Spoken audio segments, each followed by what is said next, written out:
Hello everyone, সকলকে স্বাগত জানাই আজকের জিকে ক্লাসে। দেখো, আজকে কিন্তু আমি তোমাদের জন্য আরও একটা জিকে ক্লাস নিয়ে এসেছি, যেটা কর্মসংস্থান পেপারে। আমি তোমাদের জন্য কিন্তু খুঁজে খুঁজে ভালো ভালো দেখে ডাব্লিউবিপির সেটগুলো তুলে নিয়ে আসছি, কারণ সামনে ডাব্লিউবিপির এক্সাম আসতে চলেছে, আবার এসআইয়ের পিলি এক্সাম আছে, আবার কেপির এক্সাম আসতে চলেছে, মানে সামনে অনেক এক্সাম আসতে চলেছে। ঠিক আছে, তার জন্য আমি তোমাদের জন্য এরকমই নানা ধরনের সেট করেই থাকবো। ঠিক আছে, নানা ধরনের জায়গা, শুধু কর্মসংস্থান এটাই যে করাবে এমন নয়, কিন্তু আমি তোমাদের এছাড়াও অনেক জিকে সেট করিয়ে থাকবো। তাই তোমরা কিন্তু আমার সাথে সবসময় যুক্ত থেকো। ঠিক আছে, অবশ্যই কিন্তু যুক্ত থাকবে। আর ক্লাসে যারা প্রবেশ করে গেছো তারা কিন্তু একটু স্কিপ করবে না, সম্পূর্ণ ক্লাসটা দেখো। দেখো জিকেগুলো তোমাদের সাথে আমি আলোচনা করছি, খুব সুন্দরভাবে তোমাদের সামনে তুলে ধরবো। ঠিক আছে, আর আমি তোমাদের বলে রাখলাম, তোমরা যদি এই সেটটার পিডিএফ পেতে চাও, অবশ্যই তোমরা কিন্তু আমি ডেসক্রিপশান বক্সে লিঙ্ক দিয়ে রাখবো হোয়াটসঅ্যাপে, তোমরা জয়েন হয়ে যেও, সেখানে যে আমি তোমাদের পিডিএফটা শেয়ার করে দেবো।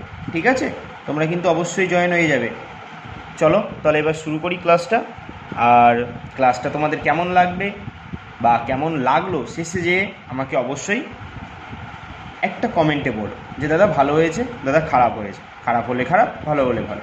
ঠিক আছে, চলো। আর তোমাদের যদি আরও কোনো ক্লাসের দরকার হয়, সেটা ম্যাথ হোক, ইংলিশ হোক, জিকে হোক বা রিজনিং হোক, তোমরা আমায় বলবে, আমি তোমাদের সেগুলোও করিয়ে দেবো। তবে এখন একটু আমার সময়ের একটু অভাব আছে, তার জন্য আমি তোমাদের হয়তো এই যে যেমনি প্র্যাকটিস সেটের তোমাদের আমি জিকেটা করিয়ে দিচ্ছি, ম্যাথ আর রিজনিং এটা হয়ে উঠছে না। আমি তবুও তোমাদের বলেছি যে তোমাদের যদি প্রচুর পরিমাণে কমেন্ট আসে তবে আমি অবশ্যই করিয়ে দেবো। কিন্তু তোমাদের ভিতরে অনেকেই বলছে হ্যাঁ দাদা করিয়ে দাও। আমি চাই এই সংখ্যাটা প্রচুর পরিমাণে হোক, তবেই আমি করিয়ে দেবো। ঠিক আছে, আর আমি চেষ্টা করছি করিয়ে দেওয়ার জন্যই, আমি সময় বার করছি তোমাদের আলাদা করে ম্যাথটা, আলাদা করে রিজনিংটা করিয়ে দেওয়ার জন্য। ঠিক আছে, আমি চেষ্টা করছি, অবশ্যই আমি চেষ্টা করব তোমাদের জন্য অবশ্যই করিয়ে দেওয়ার জন্য। ঠিক আছে, চলো তাহলে ক্লাসটা শুরু করি আজকে। দেখো 1 নম্বর প্রশ্নে কি বলেছে। দেখো প্রথম প্রশ্ন, 1 নম্বর প্রশ্নে কি বলেছে, হরিপ্রসাদ চৌরাশিয়া কোন বাদ্যযন্ত্রের সঙ্গে যুক্ত? তাহলে তোমরা বলো, এটা তো এসএসসি জিডিতে বা এসএসসির এক্সামের প্রশ্ন, তাহলে সেটা ডাব্লিউবিপিতে কী করে দিতে পারলো? এখনই হয়তো সেটে তৈরি হয়ে গেছে, তাই বলা যায় না এখন কোন প্রশ্নটা কোন এক্সামে চলে আসবে, তাই বলা যায় না। এখন সেন্ট্রাল আর রাজ্যের ভিতরে তফাৎটা আস্তে আস্তে দিন দিন কিন্তু কমে আসছে। ঠিক আছে, তাই মনে রাখবে আমাদের সবগুলোই পড়তে হবে, আর সেটা খুব ভালোভাবে পড়তে হবে। সেটা সেন্ট্রাল কি রাজ্য সেই দিক তাকিয়ে পড়লে চলবে না এখনকার দিনে এসে।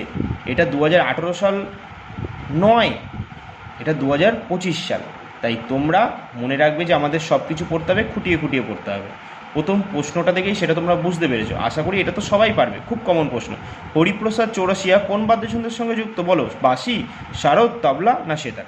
আচ্ছা বলো তো, সেতারের সঙ্গে যুক্ত কয়েকজনের নাম বলো তো। সেতারের সঙ্গে যুক্ত বলো, কয়েকজনের নাম কি কি হবে সেতারের সঙ্গে যুক্ত, বলে ফেলো।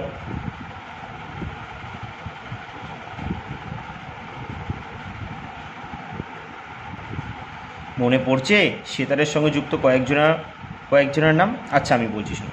দেখো সেতারের সঙ্গে যুক্ত কয়েকজনের নাম বলছি, খুব গুরুত্বপূর্ণ নামগুলো। তারা হলেন কি, মনে আসছে এখনো? শোনো, পণ্ডিত রবিশঙ্কর। 1 নম্বর কি বললাম? পণ্ডিত রবিশঙ্কর। 2 নম্বর হচ্ছে কি, নিখিল ব্যানার্জি। 3 নম্বর কি, 3 নম্বর হচ্ছে বিলায়েত খান। তাহলে কি কি বললাম? সেতারের সঙ্গে যুক্ত খুব গুরুত্বপূর্ণ 3টে নাম, পণ্ডিত রবিশঙ্কর, বিলায়েত খান আর নিখিল ব্যানার্জি। তাহলে বলো তো তবলার সঙ্গে যুক্ত কয়েকজনের নাম। আচ্ছা, তবলার সঙ্গে যুক্ত আমরা প্রত্যেকেই জানি, তবে মনে রাখো আল্লা রাখা খান, ওস্তাদ আল্লা রাখা খান, তার বড় পুত্রই কিন্তু জাকির হোসেন, তিনিও কিন্তু তবলার সঙ্গে যুক্ত ছিলেন। তাহলে ওস্তাদ আল্লা রাখা খানের বড় পুত্রের নাম কি? জাকির হোসেন। তিনি সম্প্রতি মারা গেছেন, আমরা প্রত্যেকে জানি। তিনি রিসেন্টলি মারা যাওয়ার আগে 3খানা গ্র্যামি পুরস্কার পেয়েছিলেন, তোমরা সেটা প্রত্যেকেই কারেন্ট অ্যাফেয়ার্সে পড়েছো আশা করি। তাহলে যদি বলা হয় তবলার সঙ্গে যুক্ত ওস্তাদ আল্লা রাখা খান, তার বড় পুত্র জাকির হোসেন, কিষান মহারাজ, শান্তা প্রসাদ, এরা সবাই কি তবলার সঙ্গে যুক্ত। তাহলে শারদের সঙ্গে যুক্ত কয়েকজনের নাম বলতে পারবে? শারদের সঙ্গে যুক্ত শোনো আমি বলছি, আমজাদ আলী খান, আলাউদ্দিন খান, আলী আকবর খান, এই তিনজনের নাম মনে রাখলেই যথেষ্ট। এরা খুব কমন, আমজাদ আলী খান, আলাউদ্দিন খান ও আলী আকবর খান। তারপর তাহলে বলো, আমরা তো তিনটে পড়ে নিলাম, তাহলে বাঁশির সঙ্গে যুক্ত অবশ্যই হলো হরিপ্রসাদ চৌরাশিয়া। তাহলে হরিপ্রসাদ চৌরাশিয়া কোন বাদ্যযন্ত্রের সঙ্গে যুক্ত? বাঁশির সঙ্গে যুক্ত। অপশান এ হয়ে গেল কি সঠিক অ্যান্সার, বাঁশির সঙ্গে যুক্ত। তাহলে বাঁশির সঙ্গে যুক্ত কে? হরিপ্রসাদ চৌরাশিয়া। আচ্ছা, হরিপ্রসাদ চৌরাশিয়া আর কে কে বাঁশির সঙ্গে যুক্ত? হরিপ্রসাদ চৌরাশিয়া, পান্নালাল ঘোষ, টি আর মহালিঙ্গম, মনে পড়ছে? রাজেন্দ্র প্রসন্ন। তাহলে কে কে যুক্ত? হরিপ্রসাদ চৌরাশিয়া এক, পান্নালাল ঘোষ, টি আর মহালিঙ্গম, রাজেন্দ্র প্রসন্ন, এই কয়জনের নাম মনে রাখবে। ঠিক আছে, চলো পরের প্রশ্ন দেখি। 2 নম্বর, ভারতের শেক্সপিয়ার কাকে বলা হয়? বলো, খুব সহজ একটা প্রশ্ন। 2 নম্বর প্রশ্ন হচ্ছে, ভারতের শেক্সপিয়ার কাকে বলা হয়? ভারতের শেক্সপিয়ার কাকে? কলহানকে, কালিদাসকে, বাণভট্ট না বিশাখ দত্ত? 2 নম্বর বলেছে ভারতের শেক্সপিয়ার কাকে বলা হয়। 2 এর অ্যান্সার হয়ে যাবে অপশান বি, সঠিক অ্যান্সার কালিদাসকে ভারতের শেক্সপিয়ার বলা হয়। তাহলে বলো, বাণভট্ট কার সভাকবি ছিল বলতে পারবে তোমরা? তোমাদের জন্য একটা হোমওয়ার্ক রইল, তোমরা আমাকে কমেন্টে জানাবে বাণভট্ট কার সভাকবি ছিল। ঠিক আছে, বাণভট্ট কার সভাকবি ছিল এটা তোমরা আমাকে কমেন্টে জানাবে। তারপরের প্রশ্ন দেখো তো। আচ্ছা বলো তো, রাজতরঙ্গিনী কার লেখা? রাজতরঙ্গিনী কিন্তু কলহনের রচিত। রাজতরঙ্গিনী লেখা হচ্ছে কলহন। এখান থেকে কাশ্মীরের ইতিহাস সম্পর্কে জানা যায়। ঠিক আছে, চলো দেখো, নিচের কোন নৃত্যকলাটি গুজরাটের? বলেছে এই 4খানা নৃত্য দেওয়া আছে, এর ভিতরে কোনটা গুজরাটের? আচ্ছা বলো তো, কথাকলি কোথাকার? কেরালার। ভাংড়া কোথাকার? পাঞ্জাব। নটেঙ্কি কোথাকার? উত্তরপ্রদেশ। তাহলে গরবাটা পড়ে রইল, এটাই কোথাকার লোকনৃত্য? গুজরাটের। গুজরাটে তাহলে লোকনৃত্য কী হলো? গরবা। তাহলে যদি বলা হয় গুজরাটের মুখ্যমন্ত্রী কে আছে বর্তমানে? ভূপেন্দ্র প্যাটেল। রাজ্যপালকে? আচার্যদেব নারায়ণ। গুজরাটের রাজধানী কি? বর্তমান রাজধানী গান্ধীনগর। এই গান্ধীনগরকেই এশিয়ার সবুজতম রাজধানী বলা হয়। এশিয়ার সবুজতম রাজধানী। তাহলে বলো 4 নম্বর কি? বলো, ভারতের প্রতিষ্ঠিত প্রথম ন্যাশনাল পার্ক কোনটি? ভারতে প্রতিষ্ঠিত প্রথম ন্যাশনাল পার্ক, যেটা 1936 সালে প্রতিষ্ঠিত হয়েছিল, আমরা প্রত্যেকেই জানি। সেটা কোথায় আছে? সেটা কোথায় আছে? উত্তরাখণ্ডে ছিল। কিন্তু কি নাম? Corbett national park. কী হবে? 4-এর অপশান এ করবেট। যে জিম করবেট ন্যাশনাল পার্ক, এর প্রথম নাম কিন্তু কি ছিল? Hailey national park. Hailey national park ছিল কিন্তু প্রথমে। তোমাদের কাছে আমার একটা এখন বর্তমানে হোমওয়ার্ক রইল, যে বর্তমানে টোটাল জাতীয় উদ্যান ভারতে কতগুলো আছে এইটা কমেন্টে জানাবে। ঠিক আছে, চলো। আচ্ছা চলো আমরা একটু পশ্চিমবঙ্গের কয়েকটা জাতীয় উদ্যানের সম্পর্কে জেনে নিই। আচ্ছা বলো তো, পশ্চিমবঙ্গের কটা জাতীয় উদ্যান আছে? পশ্চিমবঙ্গের 6টা জাতীয় উদ্যান আছে। কি কি দাদা? 1 হচ্ছে সুন্দরবন, 2 কি? 2 হচ্ছে কি? 1 সুন্দরবন, 2 হচ্ছে বলো, 2 হচ্ছে গরুমারা, 3 নম্বর কি বলবে? বক্সা, জলদাপাড়া, তারপর হচ্ছে নেওড়া ভ্যালি আর সিঙ্গালেলা। তাহলে কি বললাম? 1 হচ্ছে সুন্দরবন, 2 হচ্ছে কি? বক্সা, 3 নম্বর হচ্ছে গরুমারা, তারপর জলদাপাড়া, সিঙ্গালীলা ও নেওড়া ভ্যালি। এগুলো কোন জেলায় কোনটা অবস্থিত মনে আছে তো? তাহলে বলো, আমাদের সুন্দরবন কোন জেলায়? সুন্দরবন হচ্ছে দক্ষিণ 24 পরগনায়, মনে আছে এটা? তাহলে বলো, বক্সা কোন জেলায়? বক্সা হচ্ছে আলিপুরদুয়ার। তাহলে বলো তো, গরুমারা এটা কোন জেলায় অবস্থিত? গরুমারা জাতীয় উদ্যান এটা হচ্ছে কোথায়? এটা হচ্ছে জলপাইগুড়িতে অবস্থিত। আর যদি বলে জলদাপাড়া, এটাও আলিপুরদুয়ারে অবস্থিত কিন্তু। আর যদি বলা হয় সিঙ্গালীলা, এটা কোথায়? দার্জিলিংয়ে অবস্থিত সিঙ্গালীলা। তাহলে আর একটা কী পড়ে থাকলো? নেওড়া ভ্যালি না, এটা কালিম্পং জেলায় অবস্থিত, মনে থাকবে। চলো পরের প্রশ্ন দেখি তো। আচ্ছা বলে ফেলো তো, বন্দিপুর কোথায় আছে? কর্ণাটকে আছে। পেরিয়ার কোথায়? কেরালা। সিমলিপাল কোথায়? উড়িষ্যাতে। উড়িষ্যাতে সিমলিপাল, ভিতরকণিকা এগুলো কিন্তু আছে। ঠিক আছে, মনে রাখবে। মৃত্তিকা সংক্রান্ত বিদ্যাকে কি বলা হয়? মৃত্তিকা সংক্রান্ত বিদ্যাকে কি বলা হয়ে থাকে? অর্নিথোলজি, পেডোলজি, মাইকোলজি না সিসমোলজি? আমরা প্রত্যেকেই জানি মৃত্তিকা সংক্রান্ত বিদ্যাকে বলা হয় পেডোলজি বলা হয়। মৃত্তিকা সংক্রান্ত বিদ্যাকে বলা হয় পেডোলজি। মাইকোলজি তাহলে কোন সংক্রান্ত বিদ্যা? ছত্রাক। সিসমোলজি কি বলো? ভূমিকম্প সংক্রান্ত বিদ্যা। অর্নিথোলজি পক্ষী সংক্রান্ত বিদ্যা, মনে থাকবে। 6 নম্বর দেখি তো, ভারতের প্রথম সবাক চলচ্চিত্র বলেছে। ভারতের প্রথম সবাক, আচ্ছা ভারতের প্রথম নির্বাক চলচ্চিত্রের নাম বলো তো? ভারতের প্রথম সবাক চলচ্চিত্র হচ্ছে অপশান এ, আলোমারা হচ্ছে ভারতের প্রথম সবাক চলচ্চিত্র। আর নির্বাক যদি বলা হতো তাহলে রাজা হরিশ্চন্দ্র, যেটা পরিচালনা করেছিলেন কে, বা দাদা সাহেব ফালকে। কত সালে? 1913 সালে। 1913 সালে দাদা সাহেব ফালকে দ্বারা পরিচালিত হরিশ্চন্দ্র, এটা হচ্ছে নির্বাক চলচ্চিত্র। সবাক যদি বলে আলোমারা, আর নির্বাক যদি বলে রাজা হরিশ্চন্দ্র। আর এতে অভিনয় করেছিল, মনে রাখবে, পৃথ্বীরাজ কাপুর। ঠিক আছে, প্রথম দাদা সাহেব মরণোত্তর ফালকে পুরস্কার পেয়েছিল, মরণোত্তর, পৃথ্বীরাজ কাপুর। আর দ্বিতীয় যদি বলা হয় 49তম পেয়েছিল, তিনি হচ্ছে কে? তিনি হচ্ছে বিনোদ খান্না। 49তম পেয়েছিলেন, মরণোত্তর পেয়েছিলেন। আর দাদা সাহেব ফালকে পুরস্কার দেওয়া শুরু হয়েছিল 1969 সালে, প্রথম পায় দেবিকা রানী। ঠিক আছে, আর শেষতম পেয়েছে 54তম দাদা সাহেব ফালকে পুরস্কার, সেটাকে পেয়েছে আমাদের মিঠুন চক্রবর্তী। তাহলে বলো, ওয়ার্ল্ড ওয়াইড ওয়েব, WW এর আবিষ্কর্তা কে? কী হয়ে যাবে এর আবিষ্কর্তা? WWW ওয়ার্ল্ড ওয়াইড ওয়েব এর আবিষ্কর্তা হচ্ছে টিম বার্নার্স-লি। টিম বার্নার্স-লি হয়ে গেল সঠিক অ্যান্সার। এর অ্যান্সার কী হয়ে যাবে? Team Berners-Lee. আচ্ছা বলো, তারপরের প্রশ্ন বলো তো। 2011 সালের জনগণনা অনুযায়ী ভারতের সাক্ষরতা হার কত? 2011 সালের যে জনগণনা হয়েছিল আমাদের, যেটাকে আদমশুমারি বলা হয়, সেটাই মানে এই জনগণনায় আমাদের ভারতের সাক্ষরতার হার বলেছে, মানে শিক্ষিতের হারের সংখ্যা বলেছে। কত হয়ে যাবে? এটা হয়ে যাবে অপশান এ 74.04%। Option A 74.04%।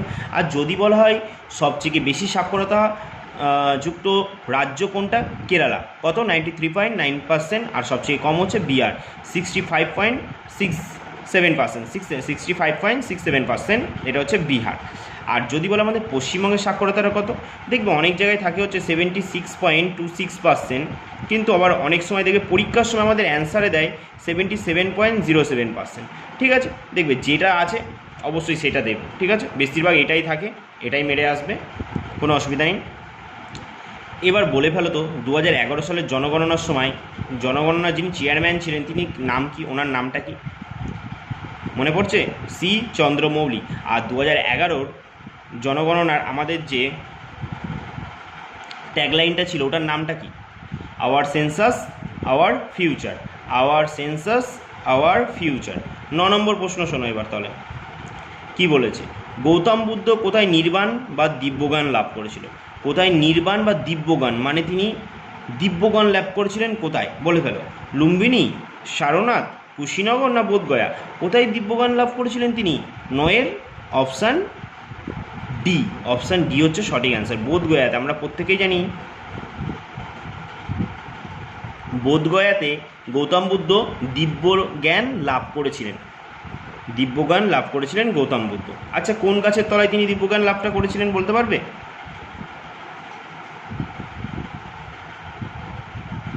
এটা তোমরা আমাকে কমেন্টে জানিও, ঠিক আছে, যে কোন গাছের তলায় বসে তিনি দিব্যজ্ঞান লাভ করেছিলেন।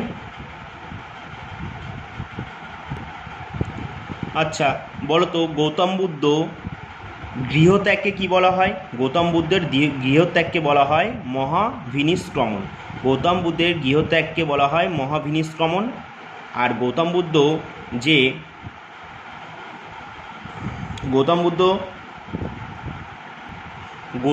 কোথায় দেহত্যাগ করেছিল বলতে পারবে? বা কোথায় তিনি দেহত্যাগ করেছিলেন? সেটা হচ্ছে কুশীনগরে। কিন্তু কুশীনগরটা আমাদের উত্তরপ্রদেশে অবস্থিত ছিল। ঠিক আছে, আর বোধগয়াটা কিন্তু এটা বিহারে অবস্থিত। ঠিক আছে, মনে রাখবে এগুলো সব জিনিস, এগুলো ভালো করে মনে রাখবে, খুঁটিনাটি বিষয়গুলো। 10 নম্বর কি বলেছে? কোন গুপ্ত সম্রাট হুন আক্রমণ প্রতিহত করেছিল? কোন গুপ্ত সম্রাট হুন আক্রমণ প্রতিহত করেছিল? 10-এর কী হয়ে যাবে? অপশান সি হয়ে যাবে সঠিক অ্যান্সার, স্কন্দগুপ্ত। স্কন্দগুপ্ত হুন আক্রমণ প্রতিহত করে। এর জন্য ডক্টর রমেশচন্দ্র মজুমদার স্কন্দগুপ্তকে ভারতের রক্ষাকর্তা বলেছিল। কি বলেছিল? ভারতের রক্ষাকর্তা বলেছিল স্কন্দগুপ্ত। তাহলে কোন গুপ্ত সম্রাট হুন আক্রমণ প্রতিহত করে? স্কন্দগুপ্ত। তারপরের প্রশ্ন কি বলেছে? অভিনব ভারত নামক গুপ্ত বিপ্লবী সমিতি প্রতিষ্ঠাতা কে করেছিলেন? অভিনব ভারত কে করেছিলেন? ক্ষুদিরাম বসু, ভগৎ সিং, সূর্য সেন না বিনায়ক দামোদর সাভারকর?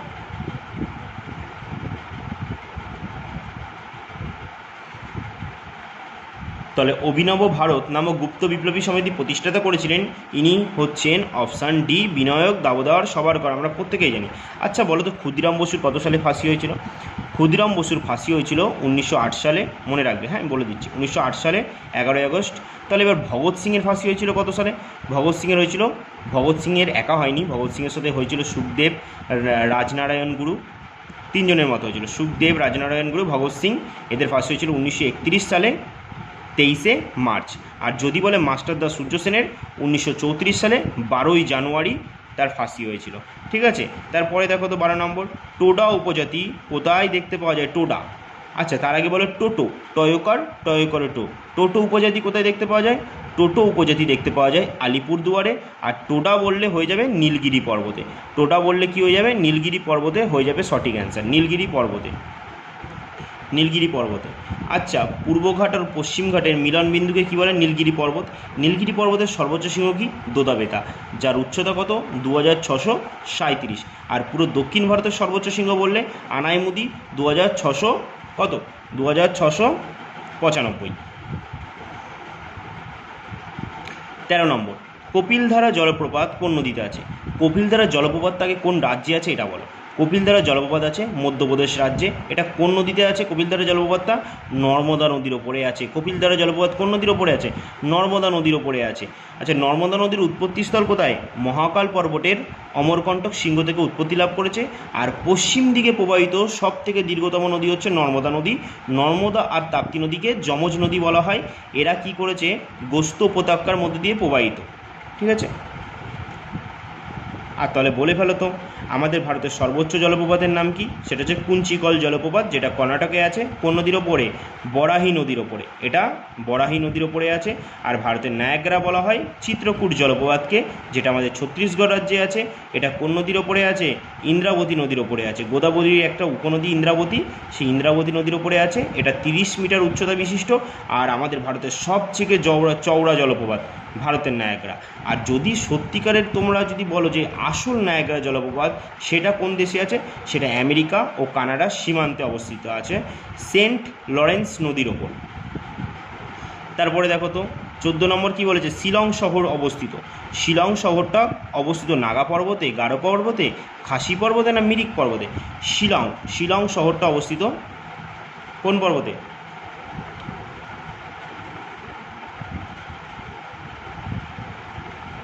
চোদ্দের সি হয়ে যাবে সঠিক অ্যান্সার।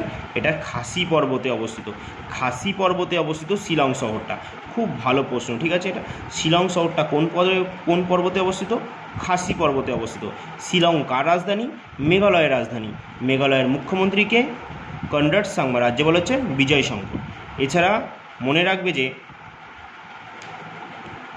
মেঘালয়ের মৌসিন গ্রামে প্রচুর পরিমাণে বৃষ্টিপাত হয়ে থাকে। পৃথিবীর সর্বোচ্চ বৃষ্টিপাত কোথায় থাকে? মৌসিন গ্রামে। ঠিক আছে, আর শিলং কিন্তু একটা বৃষ্টির ছায়া অঞ্চল। ঠিক আছে, শিলং।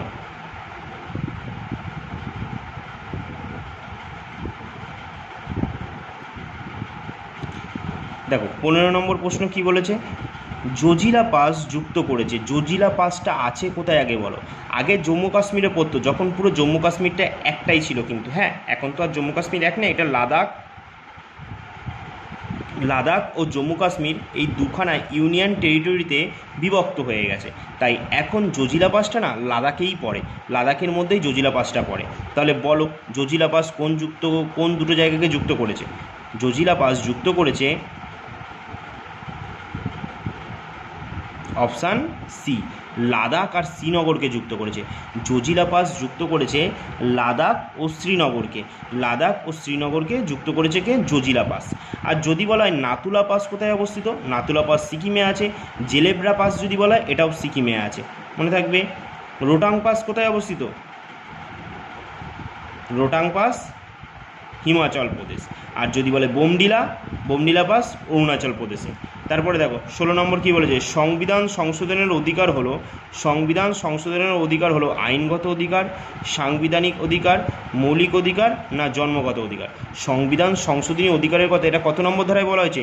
368 নম্বর ধারায় বলা হয়েছে। সংবিধান সংশোধনের কথা বলা হয়েছে 368 নম্বর ধারায়। এটি কোন দেশ থেকে নেওয়া হয়েছে? সাউথ আফ্রিকা থেকে নেওয়া হয়েছে। সাউথ আফ্রিকা থেকে নেওয়া হয়েছে সংবিধান সংশোধনীর পদ্ধতি, রাজ্যসভার সদস্যদের নির্বাচন পদ্ধতি, এগুলো সব সাউথ আফ্রিকা থেকে নেওয়া হয়েছে।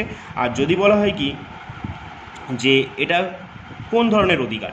ঠিক আছে, তাহলে অবশ্যই আমাদের 16-র অ্যান্সার হয়ে যাবে কিন্তু অপশান সি, এটা একটা আমাদের মৌলিক অধিকার।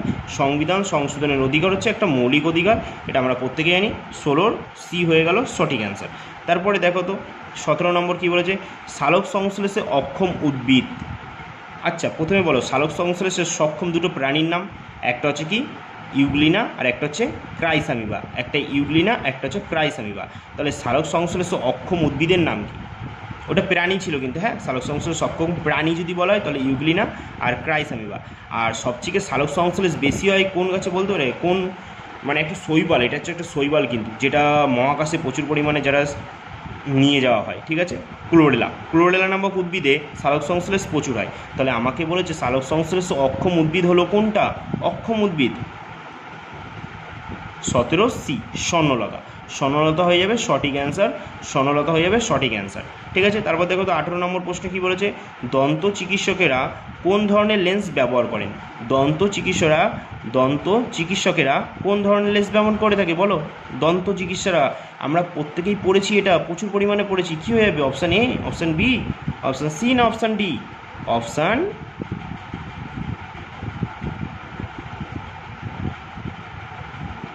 দন্ত চিকিৎসকেরা কোন ধরনের লেন্স ব্যবহার করে থাকে বলো?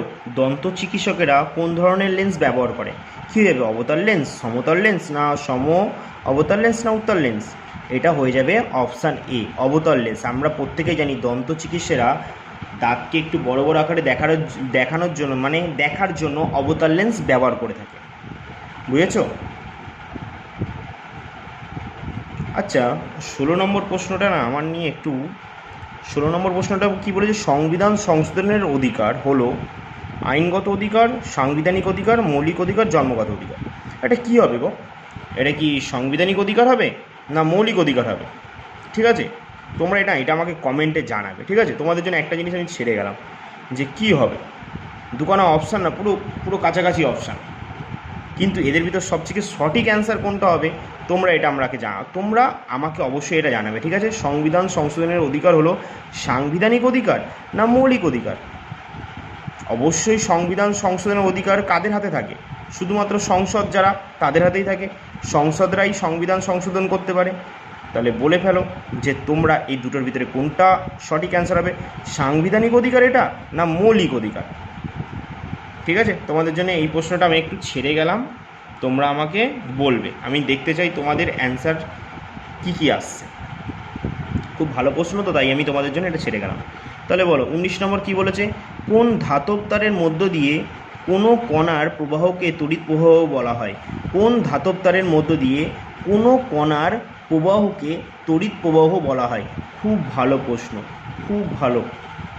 কোন ধাতব তারের মধ্য দিয়ে কোনো কণার প্রবাহকে তড়িৎ প্রবাহ বলা হয়? কি ইলেকট্রন, পজিট্রন, নিউট্রন না প্রোটন? 19-এর কী হয়ে যাবে? 19-এর অ্যান্সার হয়ে যাবে ইলেকট্রন। বলেছে কোনো ধাতব তারের মধ্য দিয়ে, একটা ধাতব তার আছে সেটার মধ্য দিয়ে বলেছে কি কোনো কণার, মানে কোনো কণা প্রবাহকে তড়িৎ প্রবাহ বলে ইলেকট্রন। কোনো ধাতব তারের মধ্যে দিয়ে কোনো কণার প্রবাহকে তড়িৎ প্রবাহ বলে ইলেকট্রন। ঠিক আছে, আচ্ছা বলো তো ইলেকট্রনকে আবিষ্কার করেছিল? ইলেকট্রন আবিষ্কার করেছিল জে থমসন। তাহলে প্রোটনকে আবিষ্কার করেছিল? প্রোটন আবিষ্কার করেছিল রাদারফোর্ড।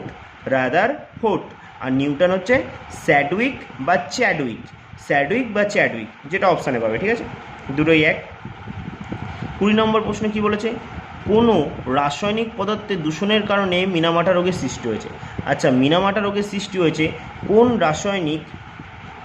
রাসায়নিক পদার্থের দূষণের কারণে? মিনামাটা কিন্তু জাপানের একটা শহরের নাম। ঠিক আছে, মিনামাটা একটা জাপানের শহরের নাম। তাহলে যদি বলে কোন রাসায়নিক পদার্থের দূষণের কারণে মিনামাটা রোগের সৃষ্টি হয়েছিল?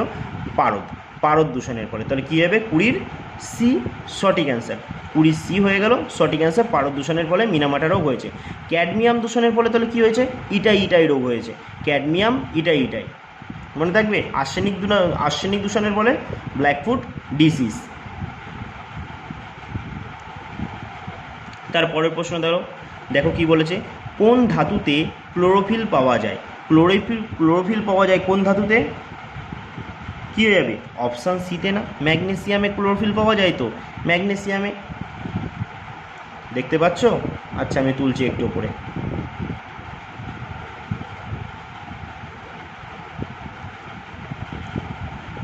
দেখো 22 নম্বর কি বলেছে, আম্বেদকর আর লাইফ নামক বইটি লিখেছিলেন কে? আম্বেদকর আর লাইফ নামক বইটি কে লেখে? অমর্ত্য সেন, অরবিন্দ সুব্রমণিয়াম, শশী থারুর না চেতন ভগত?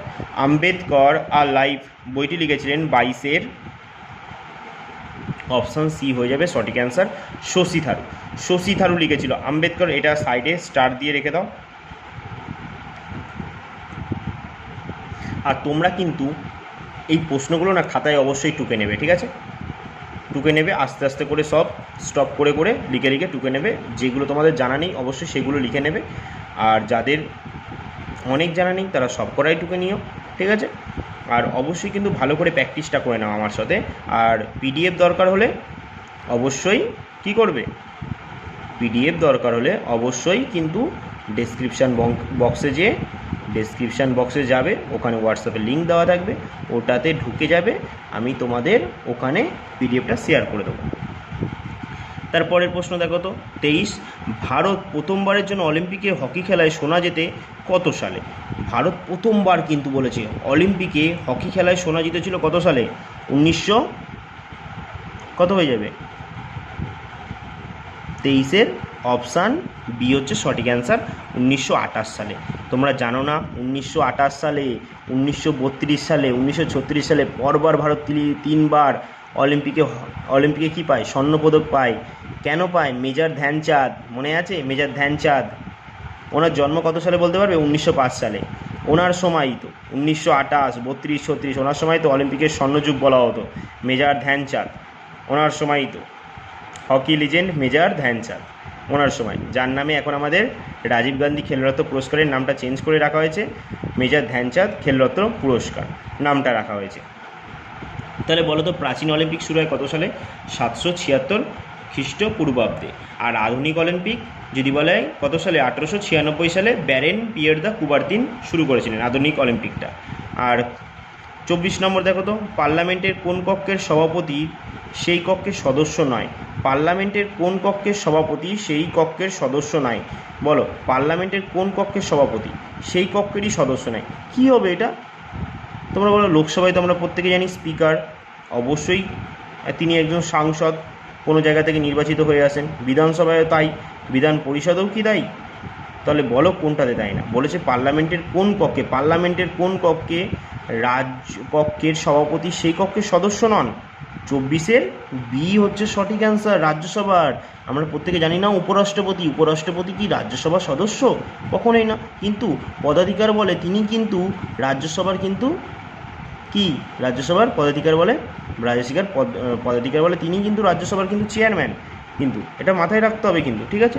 25 নম্বর প্রশ্ন কি বলেছে? আচ্ছা, লোকসভাকে ইংলিশে কী বলে বলতে পারবে? লোকসভাকে হাউস অফ দ্য পিপল, যেহেতু লোকসভা লোক কথা বলছে, হাউস অফ দ্য পিপল। আর যদি বলা হয় যে রাজ্যসভাকে বলা হয় কাউন্সিল অফ স্টেট, রাজ্যের কথা বলছে না, state Rajya Sabha, council of state. তাহলে বলো, ভ্যান অ্যালেন রেডিয়েশন বলয় সৃষ্টি হয়, ভ্যান অ্যালেন রেডিয়েশন বলয় সৃষ্টি হয়, বলো ট্র্যাপোস্ফিয়ারে, স্ট্র্যাটোস্ফিয়ারে, এক্সোস্ফিয়ারে না ম্যাগনেটোস্ফিয়ারে? ভ্যান অ্যালেন রেডিয়েশন, খুব ভালো প্রশ্ন, খুব স্টার, 3টে স্টার, যেগুলো স্টার দেবো তো খুব ভালো প্রশ্ন। ভ্যান অ্যালেন রেডিয়েশন বলয় সৃষ্টি হয়, বলো 25-এর কী হয়ে যাবে? 25-এর ডি, এটা হয়ে যাবে অপশান ডি, ম্যাগনেটোস্ফিয়ার হয়ে যাবে আমাদের সঠিক অ্যান্সার, ম্যাগনেটোস্ফিয়ার। আচ্ছা বলো, আমরা যেখানে বসবাস করি সেটাকে কি বলা হয়? সেটাকে বলা হয় ট্র্যাপোস্ফিয়ার। এটাকে ক্ষুদ্রমণ্ডল, বাড়িমণ্ডল ও ঘনমণ্ডল বলা হয়ে থাকে। এখানে যত প্রকারের দুর্যোগমূলক জিনিস এখানেই দেখা যায়। এরপরে ছোট একটু অংশ থাকে ট্র্যাপোপজ, তারপরে থাকে স্ট্র্যাটোস্ফিয়ার, তারপর হচ্ছে স্ট্র্যাটোপজ, তারপরে থাকে হচ্ছে মেসোস্ফিয়ার, তারপর হচ্ছে মেসোপজ, তারপরে আয়নোস্ফিয়ার, এরকম করতে করতে শেষে আমরা একদম জানি ম্যাগনেটোস্ফিয়ার, বা অনেক সময় বলে কি এক্সোস্ফিয়ার শেষ। তাহলে আমাদের শেষ প্রশ্নটার অ্যান্সার কী হলো? ভ্যান অ্যালেন রেডিয়েশন সৃষ্টি হয় ম্যাগনেটোস্ফিয়ারে। এই কটাই ছিল আজকের প্রশ্ন, 25টা জিকে। আশা করি তোমাদের প্রত্যেকেরই ক্লাসটা খুবই ভালো লেগেছে। যদি ভালো লেগে থাকে অবশ্যই কমেন্টে আমাকে জানিও একবার, ঠিক আছে? অবশ্যই জানাবে কিন্তু। কমেন্টে জানাবে আমাকে একবার। আর যদি তোমাদের অন্য কোনো ক্লাসের দরকার হয় তাহলে অবশ্যই সেটা আমাকে জানাবে। আর এই পিডিএফটার জন্য অবশ্যই কিন্তু হোয়াটসঅ্যাপে জয়েন হয়ে যেয়ে তোমরা, ডেসক্রিপশান বক্সে লিঙ্ক দেওয়া থাকবে, সেইখানে ক্লিক করে জয়েন হয়ে যেও, ঠিক আছে? আমি তোমাদের ওখানে পিডিএফটা দিয়ে দেবো।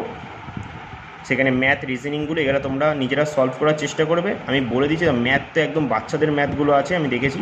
আর রিজনিং তো পুরো সহজ, রিজনিং তো সবাই পারে। ম্যাথগুলো দেখবে খুব সহজ সহজ। যেমনি আমি একটা দেখলাম একটু আগেই, 26 নম্বরে একটা ম্যাথ বলেছে, পি কিউ আর একটি ব্যবসা শুরু করে।